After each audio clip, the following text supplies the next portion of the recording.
The fluorescent lights in Conference Room B of Kellerman and Associates hummed at a frequency that made my teeth ache. I'd been sitting at the wrong end of a 12-foot mahogany table for 20 minutes, watching my wife's attorney shuffle papers with the practiced indifference of a man who charged $400 an hour and wanted you to know it. He glanced at my clothes. Not quickly, slowly.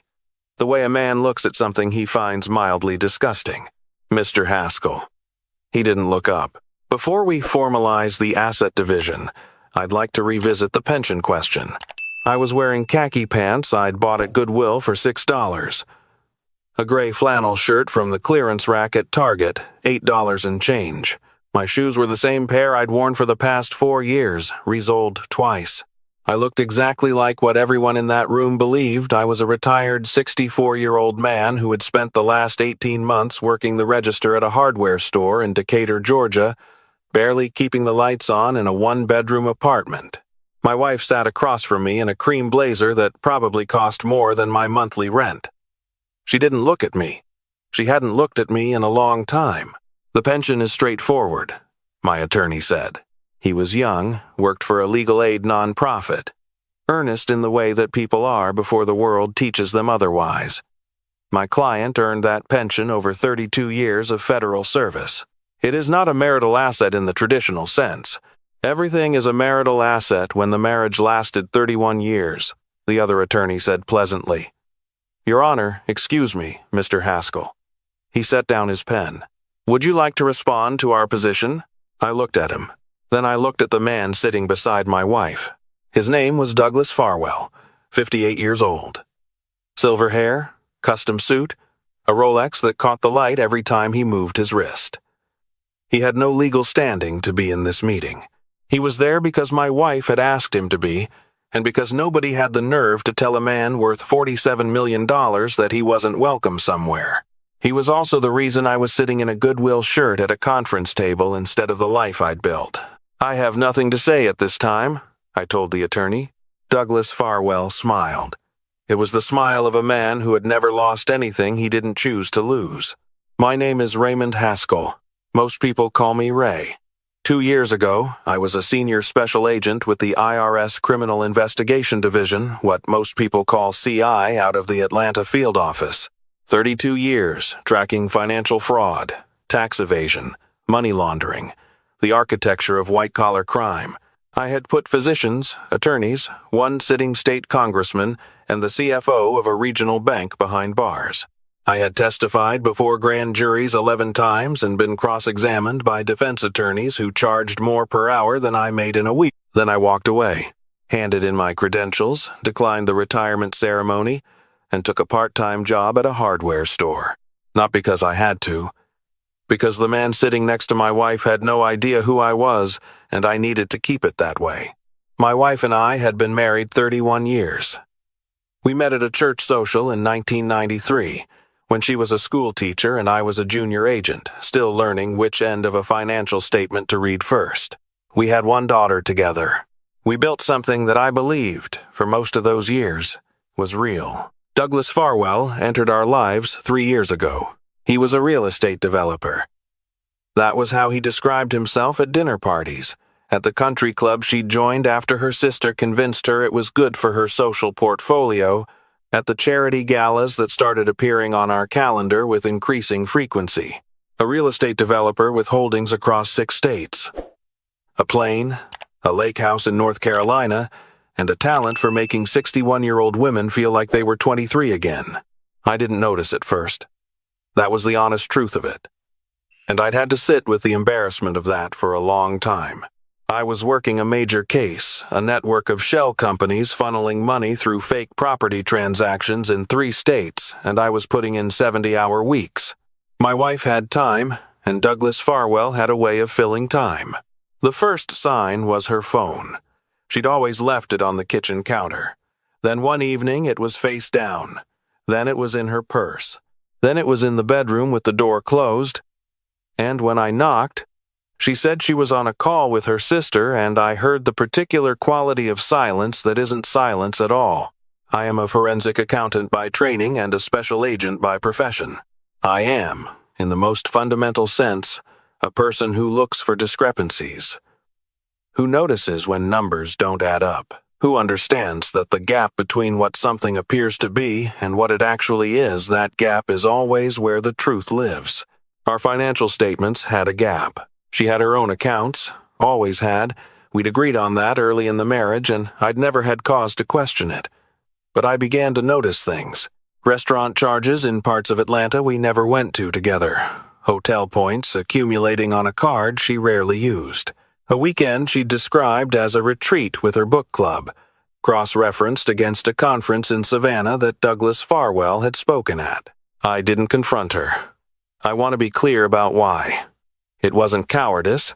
It was because I'd spent 32 years learning that the confrontation is never the right move when you don't yet have everything. You confront someone and you show them your hand, and if your hand isn't complete, they adjust, they cover, they launder the evidence the same way they launder the money. Instead, I started paying attention to Douglas Farwell. His company was called Farwell Property Group, 17 subsidiaries in 6 states. Residential developments, commercial leases, a hospitality arm that managed 3 boutique hotels, the kind of operation that was complex enough to look impressive and complex enough to hide things in. I ran preliminary searches on my own time, off the books, the way you're not supposed to do but sometimes do when you can't let something go. And what I found was the kind of thing that makes a 32-year veteran of financial crime investigations go very, very still. Douglas Farwell was not worth $47 million. He was worth considerably more than that. The question was where it came from. The public record showed real estate income. The private record, the record I was beginning to construct from public filings, LLC registrations, and the particular patterns that fraud leaves behind the way a fire leaves ash, told a different story. He was running what I recognized as a hybrid operation. Part legitimate real estate. Part investment fraud, not a classic Ponzi scheme. Something more sophisticated, using actual property transactions to give the appearance of returns while routing investor money through a series of entities that existed only on paper. And underneath all of it, a layer of tax fraud so pervasive it had become structural. He wasn't cheating on his taxes. He had built a business model in which not paying taxes was a load-bearing wall.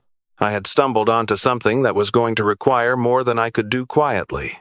I went to the one person whose judgment I trusted completely. Her name was Catherine Reeves, and she had been my supervising agent for 11 years before her promotion to assistant special agent in charge. We met for coffee at a place she chose, a diner near the Federal Building, and I laid out everything I had. She listened without interrupting. That was always her gift. Then she was quiet for a long moment. "How long have you known?" she asked. "About the financials?"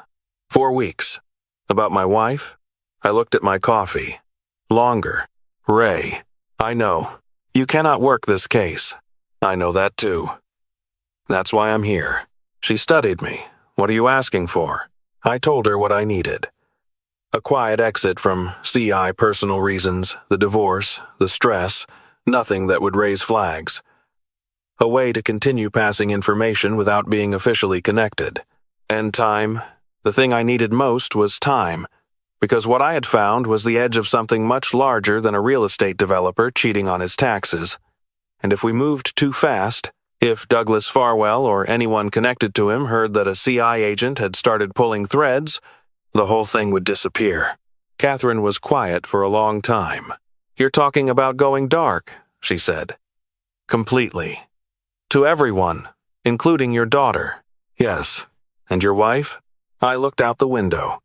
A woman was walking a dog on the other side of the glass, paying no attention to anything except the leash in her hand. My wife made her choices. "Ray, if this goes where you think it goes, then it goes there. And the truth comes out. That's all I've ever been good at, Catherine, finding the truth." She picked up her coffee. "Set it down. I'll need 2 weeks to arrange the separation paperwork." "I only need 1. I submitted my resignation the following Friday. Catherine officially listed it as a hardship separation, fully vested, with a note in the file about personal circumstances related to a pending divorce. My colleagues were kind about it. A few of them hugged me. My partner of 9 years, a man named Gerald, who had worked beside me on 6 major cases, shook my hand in the parking lot and said, "You'll be all right, Ray." And I said, "I know," and neither of us said anything that was actually true. 3 weeks later, I was working part-time at Hendrick's Hardware in Decatur, making $14 an hour and telling everyone who asked that the divorce had cleaned me out. The investigation took 19 months. I worked days at the hardware store register, stocking, occasionally helping customers with projects I could have managed in my sleep. My coworkers were good people. They brought donuts on Fridays and complained about the parking lot and talked about their kids. I liked them in the uncomplicated way you like people when you're not allowed to tell them anything true about yourself. Nights, I worked in the second bedroom of my apartment with a setup that Catherine had quietly arranged: encrypted drives, secure communications, the kind of digital infrastructure that doesn't exist in any official record. She fed me what she could from the official investigation, which was now active, though slow, through proper channels. I fed her what I found through routes she couldn't officially access. What I found was staggering. Farwell Property Group had defrauded investors of over $68 million over 9 years. The tax fraud component was an additional $31 million in unpaid federal taxes. There were 83 individual victims: retirees, small business owners, a teachers' union in South Carolina that had invested their members' pension contributions, people who had trusted a man in a good suit and lost everything. My wife knew. That was the thing I had to face, sitting alone in my apartment at 11 o'clock at night with financial records spread across my kitchen table. Not everything, not the full scope of it, but she knew enough. I found her name on documents she'd signed, not forged, signed. Her own handwriting authorizing transfers between 3 of the shell entities. Whether she'd understood what she was signing or had asked no questions she didn't want answered, I couldn't say for certain, but she was in it. Our daughter took her mother's side when the divorce was filed. I had expected that. She was 33, lived in Nashville with her husband and their 2 small children, and she had grown up watching her father work cases that pulled him away from birthdays and school plays and Thanksgiving dinners. The narrative my wife offered that I had checked out of the marriage, that I was struggling since the retirement, that Douglas was simply a friend who had been supportive during a difficult time, was easier than the alternative. "Dad, you need to stop being so closed off," she told me on the phone. "You never tell anyone anything. Mom's trying to move on and you're making it so hard." I wanted to tell her everything. I ached with it. Instead, I said, "I know this is difficult. I love you. Give the kids a hug for me." She hung up before I finished the sentence. I held on to the 2 weekends a month that I had with my grandchildren. My daughter dropped them off with minimal conversation. My grandson was 5 and obsessed with dump trucks. My granddaughter was 3 and called me Poppy and fell asleep against my shoulder every time we watched cartoons. I would sit in those hours and remind myself why I was doing this, why I hadn't taken the short path, why I was eating tuna sandwiches in a 1-bedroom apartment while my wife went to Douglas Farwell's lake house for the weekend. Some things are more important than comfort. By October of last year, Catherine told me we were close. The official investigation had built its own case, largely independent of my contributions, which was by design. My intelligence had pointed them in directions, helped them know what to look for, but the evidentiary record was clean. When this went to trial, nothing would trace back to a conflict of interest.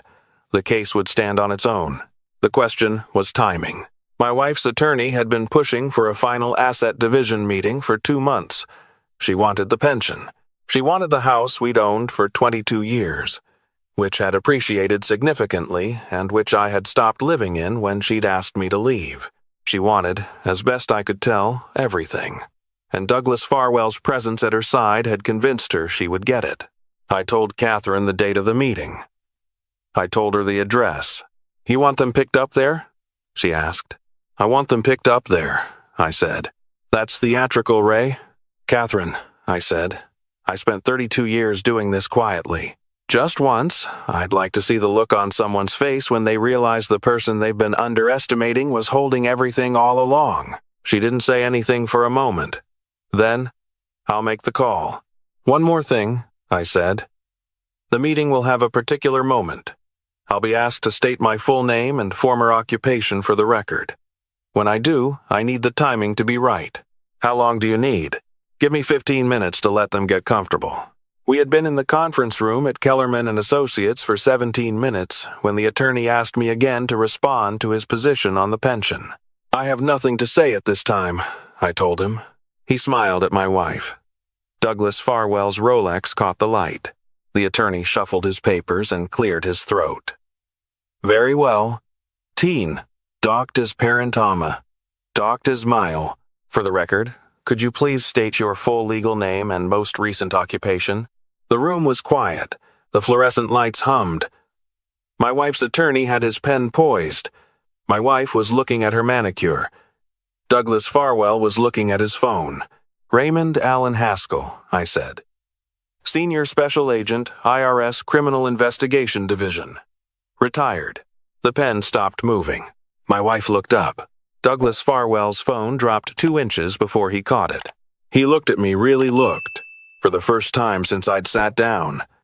I watched the color leave his face, the way water drains from a glass. Not quickly, steadily, completely. I'm sorry, my wife's attorney said. Could you repeat that? Raymond Allen Haskell. Senior Special Agent, IRS Criminal Investigation, 32 years. I retired 18 months ago under a hardship separation. I kept my voice even, though perhaps retired is not quite accurate. I set a document on the table. A single sheet. The attorney reached for it. I placed my hand on it. That's not for you, I said.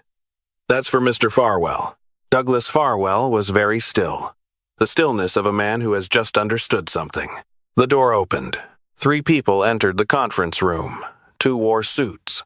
1 wore a jacket with 3 letters on the back. They moved with the particular efficiency of people who have done this many times and feel no urgency about it, because the outcome is not in question. The woman in the lead looked at Douglas Farwell. Mr. Farwell, I'm Special Agent Reeves, IRS Criminal Investigation. I have a warrant for your arrest on charges of tax fraud, wire fraud, and conspiracy to defraud investors. You have the right to remain silent. My wife made a sound I had never heard from her before. A low sound, like something giving way. Douglas Farwell stood slowly, and I saw in that moment that all the polish had left him entirely. The suit was still expensive. The Rolex still caught the light. But the man inside them had gone somewhere else, to whatever interior place people retreat to when the ground finally gives out beneath them. As they moved behind him, he looked at me. Not with anger, with something more complicated than anger. I had spent 19 months thinking about what I would feel in this moment. I had expected satisfaction, or relief, or the cold, clean sense of justice arriving on schedule. What I actually felt was tired. The good kind of tired. The kind that means you're finally allowed to put something down. They let him out. The door closed. The attorney gathered his papers with hands that were not entirely steady. I'll need to consult with my client, he said. To no one in particular. Catherine lingered in the doorway. She looked at me for a moment, nodded once, and left. My attorney, the young man from the nonprofit who had trusted me for the past 2 months without understanding why, was staring at the table like he was trying to solve an equation. Then he looked up. Did you know this was going to happen? Yes. When you asked me not to push back on the pension hearing, I needed her in a specific room on a specific day. I picked up my pen. I'm sorry I couldn't explain it to you. My wife had not moved. She was sitting in her cream blazer with her hands flat on the table and her eyes on the middle distance, as if she was listening to a sound the rest of us couldn't hear. Lynn, I said quietly. She looked at me. I had not seen her look at me that way in years. Not since before everything before the distance, before the phone calls, before all the slow erosions of a marriage losing its water. She looked at me the way she had looked at me once, a long time ago, when we were young enough to believe that love was sufficient armor against everything. How long did you know? She asked. About Douglas? Long enough. I looked at my hands. About the documents you signed? I have known for 14 months that you were involved. I don't know how much you understood. I hope it was less than it appears. That's something the prosecutors will determine. Will I? She stopped. I don't know, Lynn. I told them everything I found. What happens next isn't mine to decide. I stood up and picked up my jacket from the back of the chair. I have never wanted anything bad to happen to you. I want you to know that. What I wanted was the truth. She didn't say anything. I walked out of the conference room, through the glass lobby of Kellerman and Associates, and into the November air. My phone rang before I reached my car. I stood on the sidewalk and answered it. Dad. Her voice was thin and strange. There are people at Mom's house. Someone called me and said they're saying Douglas was arrested? That Mom might be. Her voice broke. Dad, what is happening? Are you somewhere you can sit down? A pause. Yes.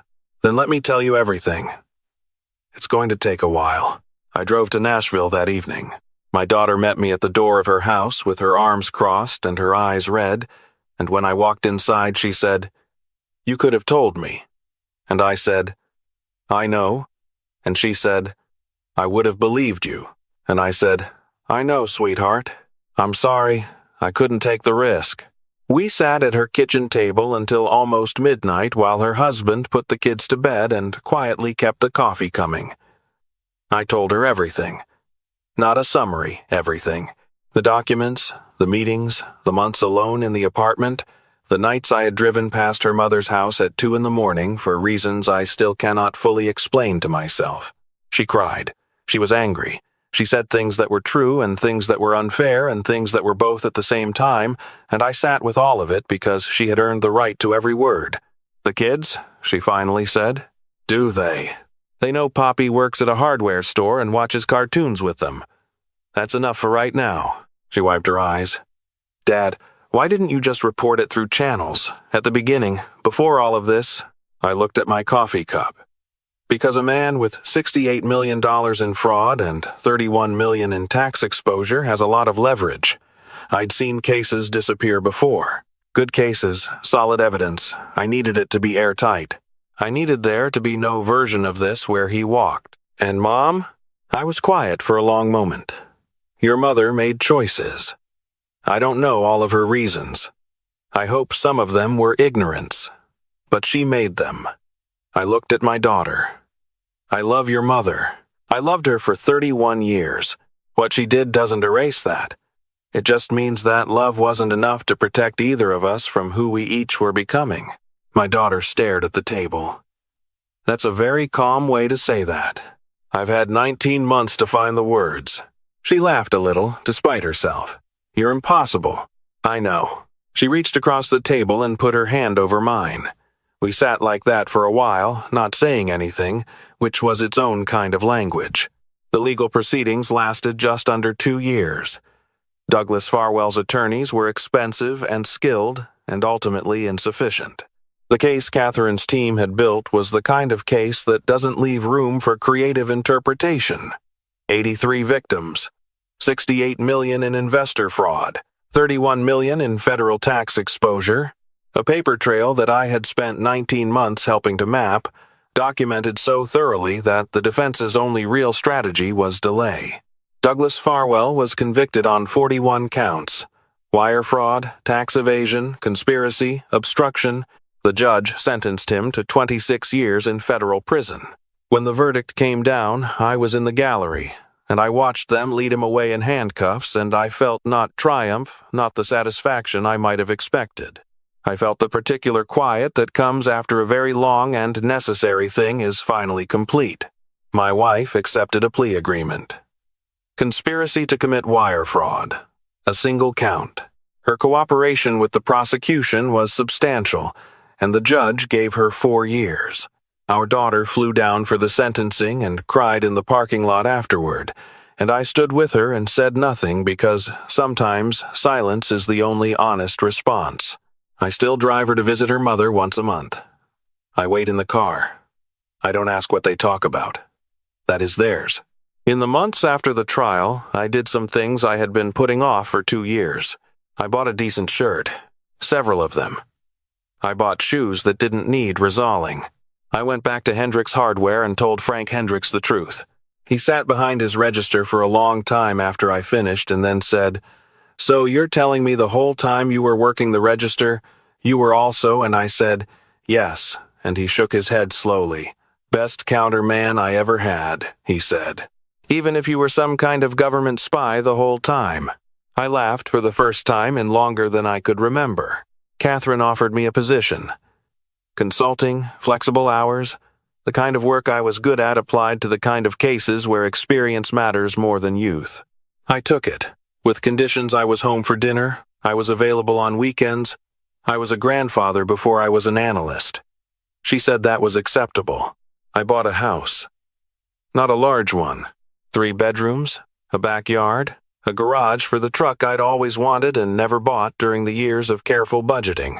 My grandson comes over on Saturdays and we work on projects in the garage, birdhouses, a small bookshelf, things that require patience and small hands and teach you that things built slowly are built to last. My granddaughter calls me Poppy and has discovered that I make better pancakes than anyone else in the family, which is, if I'm honest, my proudest achievement. Gerald came to visit last spring. We sat on the back porch watching the yard and drinking sweet tea, and he said, "You did something I couldn't have done, Ray. I would have cracked in the first month." And I said, "You would have found another way." And he said, "No, I would have cracked," and we sat with that in comfortable silence. "Do you regret any of it?" he asked eventually. I thought about the apartment, the tuna sandwiches, the nights alone with financial records, the phone calls from my daughter that ended before I was ready. The custody of my grandchildren measured in scheduled weekends, while their grandmother took them to a lake house I was not invited to. I thought about the 83 people who got some of their money back because someone followed the thread all the way to the end. I thought about Douglas Farwell's face in the conference room when he finally understood. "No," I said. "Not for a moment." Gerald nodded. "That's a good answer. It's the only honest one. My daughter asked me once, toward the end of last year, whether I thought her mother was a fundamentally bad person. She didn't ask it the way young people ask things, looking for a clean answer. She asked it the way people ask when they've been carrying a question for a long time and finally need to hear it out loud. I thought about who my wife had been when we were young. The school teacher who stayed late to help her students.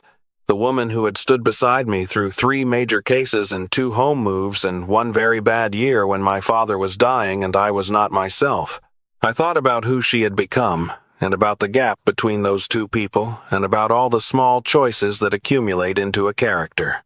"I think she was a person who made bad choices," I said. "And I think there's a difference between that and being fundamentally bad. I think she let herself believe that because Douglas had money, certain things didn't need to be questioned. I think she convinced herself that comfort was the same as goodness." I paused. "I think she knows better now. Do you forgive her?" I looked out the window at the backyard. The birdhouse my grandson and I had built was hanging from the oak tree, slightly crooked, beautiful in the way that slightly crooked things are. "I'm working on it," I said. "I believe in second chances. I believe people can become better than the worst thing they did. But forgiveness isn't a decision you make once. It's something you practice, every day, until one morning you wake up and realize you've been doing it without thinking about it." I looked at my daughter. "I'm not there yet, but I'm practicing." She was quiet for a moment. Then she said, "I thought you were going to say something simple. I'm 64. Simple answers are for younger men." She smiled, finally, and it was the smile she'd had since she was a little girl, the one that started in her eyes and took a second to reach her mouth, the one I had driven past her house at 2 a.m. to protect. I am not a man who tells his story easily. I spent 32 years in work that demanded discretion, and those habits don't leave you when you hand in your credentials. But I think about those 83 people sometimes, the retirees, the business owners, the teachers' union in South Carolina. I think about what it means to lose everything to a man in a good suit who understood that people trust confidence more than they trust evidence. And I think about what it cost me to stay quiet for 19 months. The missed dinners. The phone calls that ended badly. The small indignities of a performance I maintained because revealing it too soon would have meant that man walked free.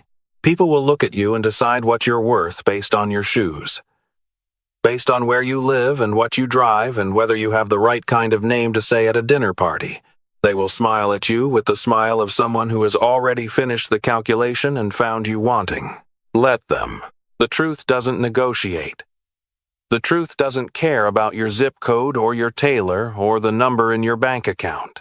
The truth is patient in a way that arrogance never is, and it will wait as long as it needs to wait, and when it arrives completely. I wore a $6 pair of pants to the most important meeting of my life. I sat quietly while men in expensive suits explained my inadequacy to a room, and when the moment came, I said my name, and everything changed. If you've ever been underestimated, if you've ever sat in a room while someone used your circumstances to define your worth, I want you to know something. What they see is not what you are. What you are is the whole of you. Every year and every choice and every quiet thing you're carrying. And sometimes the greatest power you have is knowing the difference between what they see and what is actually true. I'd wear those same pants again.